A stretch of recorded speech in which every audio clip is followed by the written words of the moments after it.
My name is Isaac Julien, and I am an artist and filmmaker, and I've been making works over the last 40 years.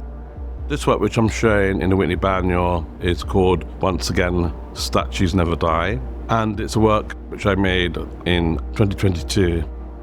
It was commissioned by the Barnes Museum in Philadelphia, and what I tried to do in the work, in a way, is to look at part of the Barnes collection through the eyes of Alain Locke, who was the kind of father of the Harlem Renaissance. He was basically, in a way, interested in questions around Black modernism, and the film is really an exploration of contemporary debate around restitution of African objects and materials.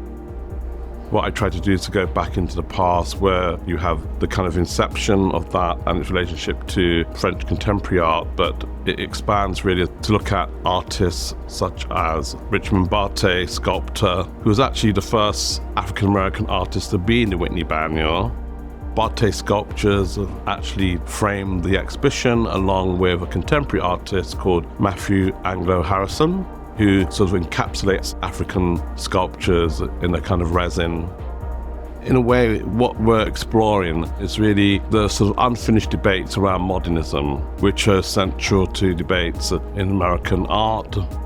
I would say particularly the sort of contribution of Harlem Renaissance artists from this period, which have belatedly become recognized. And I think, of course, the question of restitution, and what we do with objects which have been violently torn from their original context, but are kind of, if you like, neatly inserted into the history of modernism and contemporary art, where there haven't been really certain questions addressed which need to be addressed, I think, in the 21st century.